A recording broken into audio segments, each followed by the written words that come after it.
It's just small things like standing in parade. One of the first times standing in parade as they walk past, inspecting your boots. It's in that moment. First time out on the drill yard, in your full PPE. It's a moment where you let it sink in for a split second before you come back around to where you are. Even though it's challenging and you feel like you're really pushing yourself to the limit, you enjoy it. BA was one of the modules we did as well. A lot of your senses get taken away in BA. Things can get frustrating quite quickly. It's about having to control that composure and get that calm head again. And sometimes that was quite mentally challenging as well. If I think back to the beginning of the day and how much I've learned over that one period of day, it has been like, okay, that's quite a lot to take on. But when you're in there and you're in the moment and you're just taking it on, I think it makes it easier because you're putting it into practice straight away as well. So you're learning it and then putting it into practice, so it then almost becomes like muscle memory. It has been everything that I thought it was going to be, but a lot more as well. I'm Simon and I'm joined by Brad Yates, one of our recent recruits, and Rob Barrow, who is in charge of training.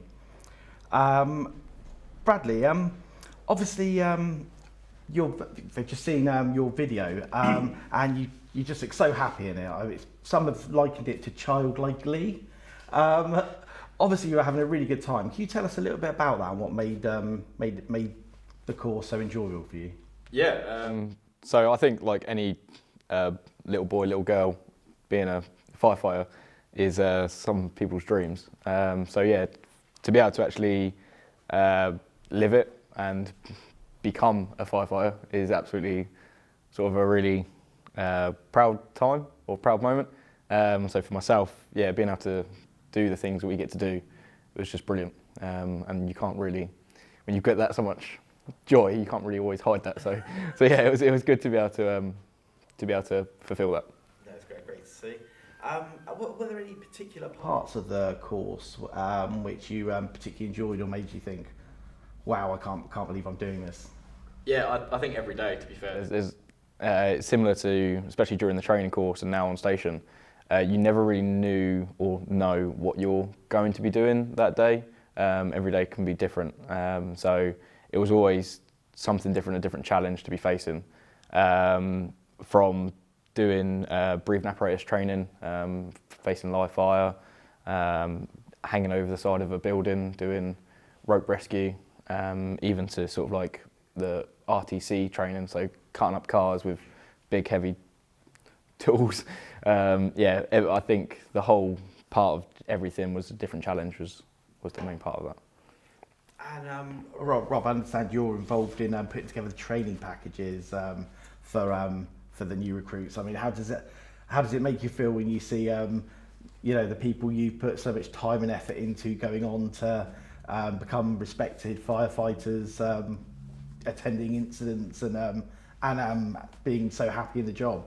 Yeah, I did train Brad. I was one of his training instructors or trainers, and it is really good. You know, on day one, you see someone who might have different life skill, who has no idea about the fire service, no practical element or understanding of what we do, and over the 16-20 week period you watch that person develop, and then now to come back and hear Brad's stories, how he's been getting on over the last year, is really good, and it is really rewarding from a training point of view.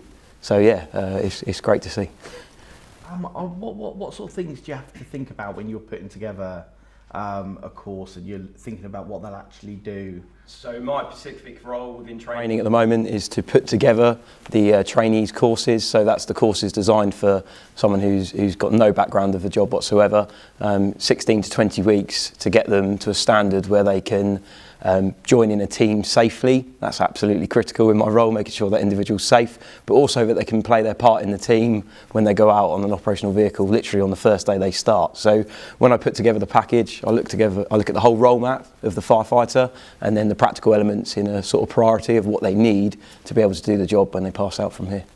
And we've got a first question coming in. I just remind people to leave any questions or ask for any advice as we're going on. This is probably one for yourself, Rob.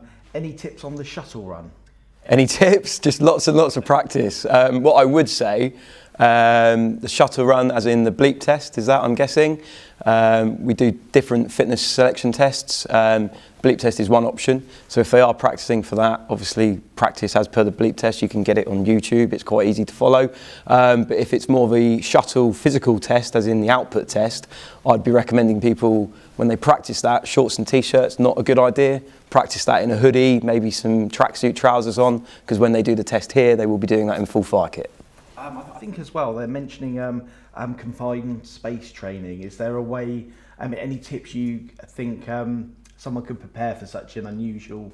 So the test itself, they basically have to navigate around a path, which is within an enclosed space. Starting off it sort of walking, and then there's crawling, and it's a change of level. I would say just get used to maybe moving around rooms in the dark without trying to obviously break too much of their furniture in their house. But that would be one way, because obviously vision is limited for that test. So some sort of training for them to be comfortable where lighting is limited.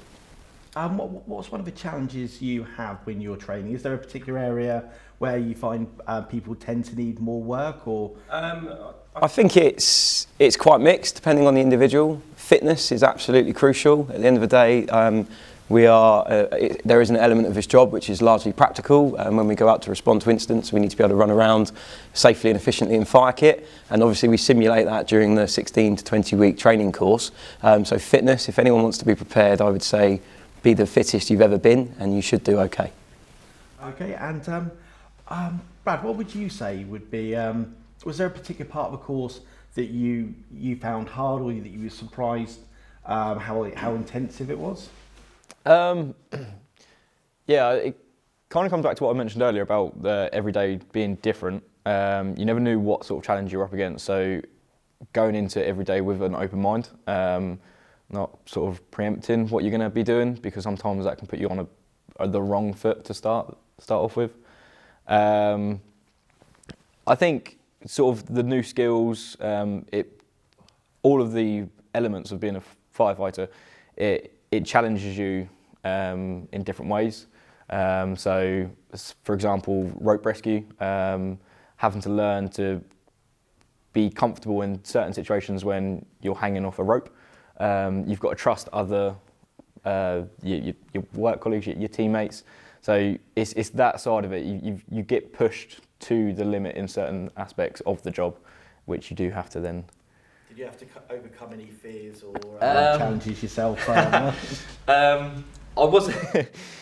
wasn't the greatest with heights before I started. I'll be open and honest about that. It was something that I could do it, but I wasn't always like. I like my feet on the ground, let's put it that way. But throughout the training, you get put in situations where you do have to face those. I'm not going to say it's a fear. It's more of an uncomfortable situation, and you do have to face that, and you do have to sort of mentally go through that and push through it. Rob and the other trainers made sure that I definitely did do that. Put me in every situation possible to make sure that I was comfortable.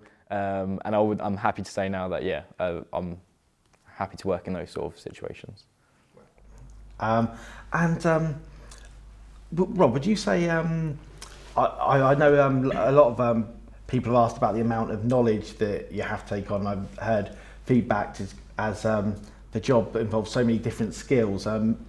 How do you sort of teach that in a way whereby the cadets can take on so much knowledge? So we'll obviously assist all the students with that learning. All the students will get issued a tablet for the time that they're here, the duration of their course, so they can self-study, get used to using our training packages, our training website to be able to do learning in the evenings, etc. So we assist from that point of view. There is a lot to take on in the 16 to 20 weeks, but we're here to support those students, and at times if people need extra help, we will put on some additional training to support them. But yeah, it is, I would say, it is a lot to do in the 20 weeks, and you're going to be using all sorts of energy, physically, mentally. So I think it's just going back a bit. They need to make sure they're fully prepared before starting the course, really, to assist with the amount of information they've got to take on in the time. And what would you say about fitness? I mean, obviously we've got the training video coming out. next week. And are there any sort of key activities you would say you would like to see someone doing if they were going to be fully prepared? I think you can run a marathon in shorts and t-shirts. That's absolutely fine. The moment you put fire kit on, that's a completely different environment. And I think you need to prepare, if you can, in your training that you will be wearing the fire kit when you're moving around. Then we might, then at some point you'll have a breathing apparatus set on your back, so more weight. So you need to be able to, like I said sort of earlier, you need to just be as fit as you've probably ever been. Do lots of training, circuit type training, CrossFit type training, and which kind of matches some of the stuff we do. A lot of our fitness is, we might run a short 15, 20 metre distance, pick up some equipment, move it from A to B. So any training you can do around moving items of equipment is definitely going to help. And we've had a question come in saying, what's the maximum age to apply? The person who's asking is saying they're 38 and they're. I think you guys mentioned that you had a couple of people who were 36 on the last intake. Is it more your fitness level than an age limit? Yeah, so obviously it's 18 to join, and as long as you meet the required fitness standards and all the other selection process, you can be in your 50s as far as I'm aware.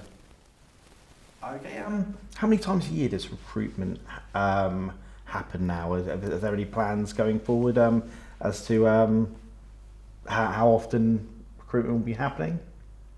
So I'm personally planning for 1, possibly 2 recruits courses next year, but I imagine it will be an ongoing thing.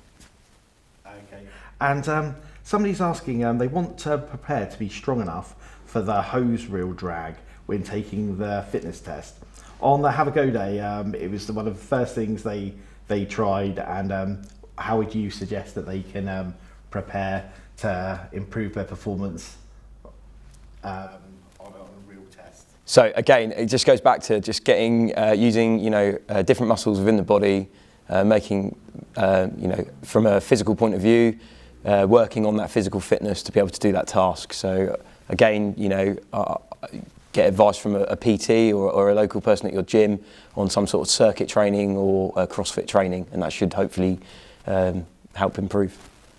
Okay, and we've got a couple of technical questions. Sorry, I'll get back to yourself in a minute, Brad. What's the weight of a ladder pull? So the ladder simulated on selection is a 105 ladder. That ladder weight is approximately around 80 kilos. And you are obviously lifting a percentage of that ladder. And how much does the fire kit weigh? Approximately sort of 10 to 12 kilos. Okay. We've got a question coming specifically for yourself, Brad, as well. It says, has your fitness improved since joining? Yes. Yeah, I'm a bit of a fitness freak myself anyway. So when you get onto station, you've got the gym's on station itself. We do have a set time per day to do PT, but the job as a whole is can be very physically demanding at times. So when you're training on instances as well as your own PT. So yeah, I would like to say that my fitness has increased. Obviously, it's now become adapted to the job that I do. So previously, before I joined the fire service, I could probably say that I could run maybe a further distance quicker. But now my fitness is adapted to the job that I do, so I'm a lot stronger probably in my shoulders and in my grip. So yeah, I would say that. I mean, is that sort of a side benefit of being? Yeah, definitely. Especially if you're into your fitness anyway, it's definitely a benefit when your job is physically active as it is, and yeah, you do get your time to do your own PT on station. It is definitely a massive benefit. I've had a question asking, what was your background before you joined? My background before I joined, so following school, college, I went to university. I studied sport and exercise science, and then leaving, I went into the sports industry. I worked at a health club. Worked at a health club for a couple of years before I got to a point where I knew it wasn't what I wanted to do anymore. I'd sort of like lost the enjoyment of the job. So I decided to take a break, did the very stereotypical travel for a period of time. And during that time, I wanted to get back into something that I enjoyed. And I was very lucky that at the time, the recruitment process, because it had been a number of years that Hampshire hadn't been recruiting for, I was very lucky that at that time, Hampshire had started recruiting again. So you were in the sports industry, and you still find that joining the fire service has actually increased your fitness? Yes. Yeah. And we've got a question saying, would being in the Army or Army Reserves put you in a good position? And I know earlier you mentioning some of the different backgrounds people came from. I guess that'd probably be more a question for yourself, Rob. I think you can come from any background, and I think it comes down to the individual. At the end of the day, if the person can pass the required standard tests to get in the job, then it will help. But just as like anyone who works in an office, if they train hard, they've just got the same chance. You were telling me earlier about some of the different jobs that people on your course had done. I don't know if you can remember some of those off the top of your head. Yeah, so in my course, we had quite a variety of background, of people's background. So we had a number of teachers, school teachers, PE teachers. Some were from the military as well. We had an Irish dancer. You had England goalie from the female national team. Yeah, so we had a previous England national goalkeeper for the women's team. But yeah, so it's not just a sporting background or a military forces background or other emergency services background. It can be a wide range. A question probably for both of you. Somebody's asked about any tips for the application form. Obviously, you've probably both got a slightly different take on obviously having sort of filled it and been trying to present yourself and what you might be looking for. So I don't know if you want to start, Rob. If there's anything. So obviously I'm a trainer, so I'm the candidates won't meet me until they come to do the physical selection or the actual course itself. All I would say, just going on my own sort of previous experience of working through the recent promotion process within the service, is just answer the questions.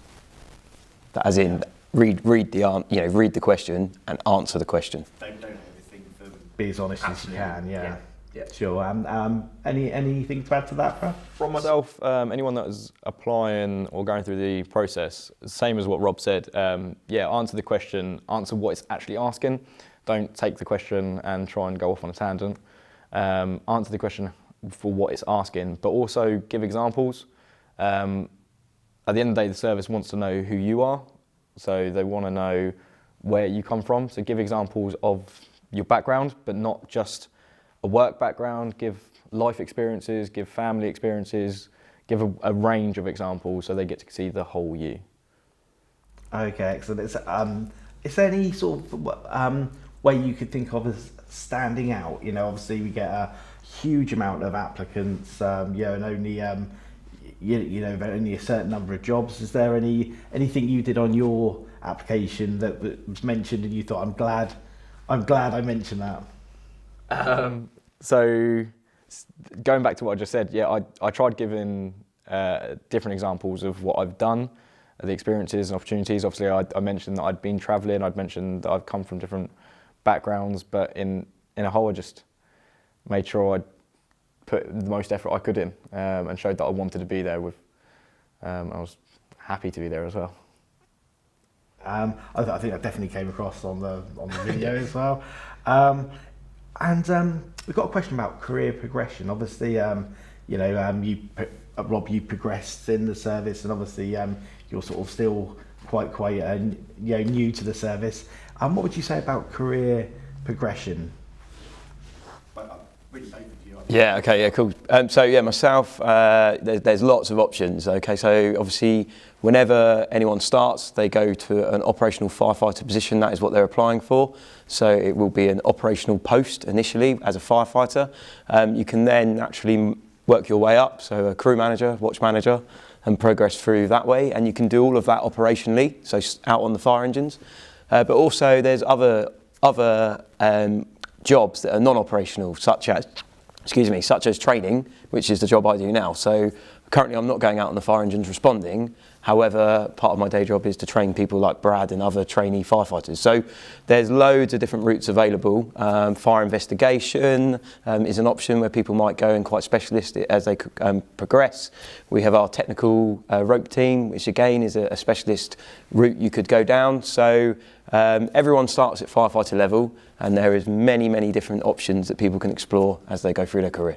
I think sometimes people don't realise that as well. Like I know when I started, I didn't realise there'd be like dog handlers, the incredible level of scientific specialism in the arson task force, or that a lot of our people lecture at universities on a subject. And I think really here the training is a really big plus, isn't it? I mean, I think there's a lot invested in people.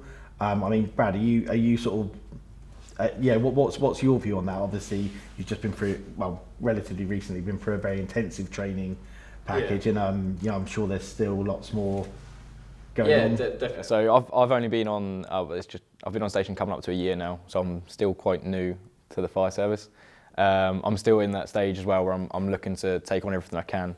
I'll continue that as well, but at the moment I'm just trying to learn and develop and progress my firefighter skills.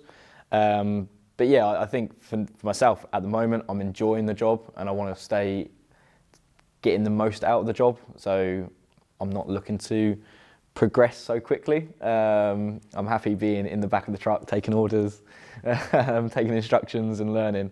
But down the line, as Rob was saying, there's so much you can go into. So it's not a situation where that's it, you're stuck in one path. You can branch out different directions. Down the line, yeah, of course, I would like to start working up the promotional ranks. But for now, I'm happy being where I am and enjoying that. Are there areas that you're finding sort of particularly of interest, or is it still sort of everything really? Yeah, I'm enjoying everything, and everything's like very new to me, so I'm enjoying that side of it. I think I do enjoy coming from like background for myself, training. So maybe down the line, a lot further down the line, maybe to come back to headquarters to maybe train would be something that I'd at the moment I'd look to do. But yeah, you've also got the side. Not only have you got fire investigation, but you've also got like the community safety side of it, and the fire safety aspects of the job as well. So that side of it is quite interesting as well. Rob, obviously you've been with the service for quite a long time.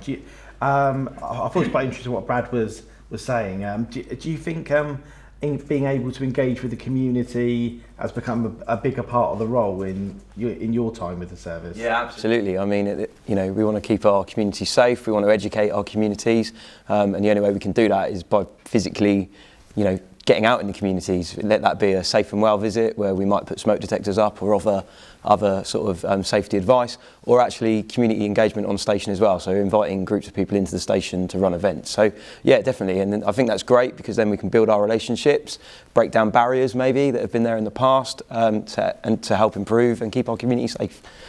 Just something I wanted to mention, if that's okay, going back to Brad's point, development as well within the service. You don't have to go up to develop. You can stay at firefighter level, so there's loads of opportunities.